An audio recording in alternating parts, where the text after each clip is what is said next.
We live in an ever-changing world. Our technology is evolving constantly, and many of us have very busy schedules. True. More than half of the people in the world now own a smartphone.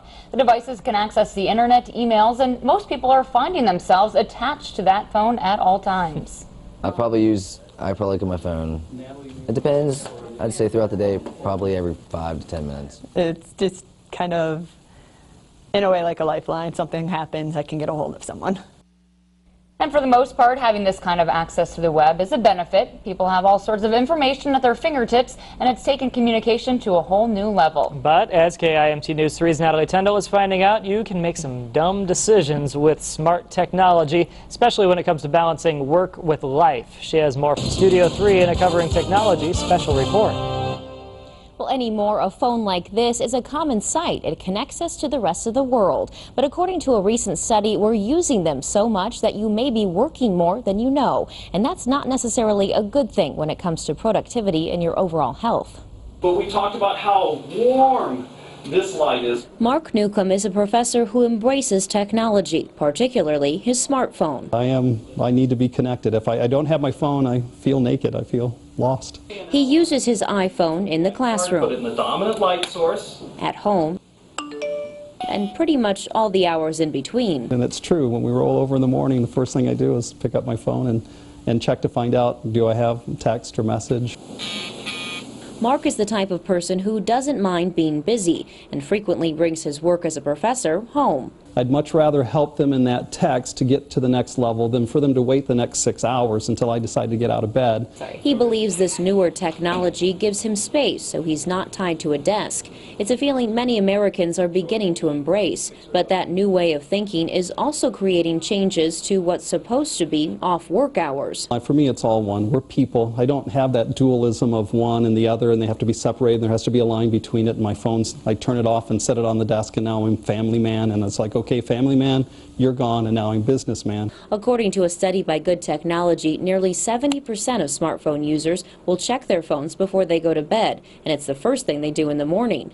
But checking in on work during your time off can be costing you, literally. If you have somebody that makes like $25 an hour, and they spend 2 hours a day, let's say just 5 days out of the week, not even on the weekends, and they do this over 20 years. If you take the opportunity cost, what they could have done with that time or that money, it's well over $125,000. Look at it this way. The survey estimates the amount of time you check your work email adds up to 7 hours a week.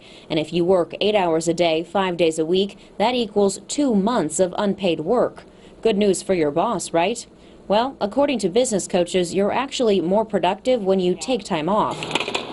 You know, I think the brain needs rejuvenation, and it's when you pose a problem to your brain and you relax and you do something mindless, like even washing dishes, the subconscious naturally will solve for that problem to be solved. So the solutions come actually in the downtime. And while that may sound like a good idea, there's a problem. More and more people are becoming somewhat addicted to that connection and to the constant stimulus. When it buzzes, when the pocket starts to vibrate, it's like, okay, it's enough to pull you out of whatever was happening. But relaxation experts say it's not all about how much you're checking that phone. It's about balancing your technology with the rest of your life. But I think it comes down at the end effect to self-management, to be aware of what you need for regeneration. Those in the relaxation field say it's all about finding mindfulness and making sure you have that time to disconnect so you don't burn out with the all work, no play philosophy. How do you like it?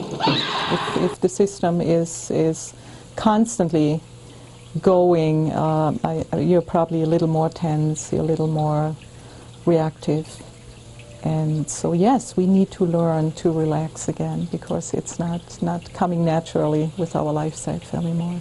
And since everyone's personalities are so different, Kepler offers one simple equation for figuring out when downtime is needed. My question would be, are you happy? Because there are people who love a lot of activity and love what they are doing and can be doing it many more hours than other people. So I wouldn't measure it what's appropriate for a job. I think I would measure more see if it's fitting the mentality in the individual. And even those who are always on the go say there are times when technology is just not the answer. Maybe the for me would be that the way we communicate with each other seems to all be happening now in 140 characters or less.